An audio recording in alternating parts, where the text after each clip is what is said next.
الرحمن الرحیم والحمد لله رب العالمین والصلاة والسلام على سيدنا محمد و آله الطاهرین.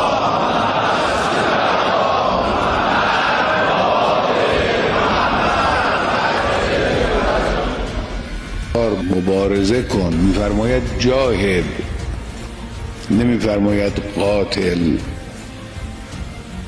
قاتل الکفار و المنافقین همیشه لازم نیست، اما جهاد مجموعه کامل تعالیم الهی خدا سعی میکنند دنیای اسلام را از وحدت خود هرچه بیشتر دور کنند. این برای اونا تهدیده. 1,5 میلیارد.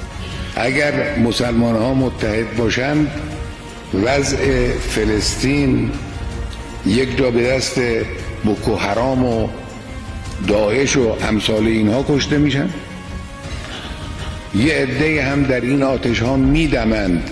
شیعه انگلیسی هم مثل سنی همه دولبه یک قیچی هستند. سعیشون این است که مسلمان ها را به جان هم بیاندازند. این پیام، اما پیام وحدت این است که اینها از این اختلافات عبور بکنن، در کنار هم قرار بگیرن، با هم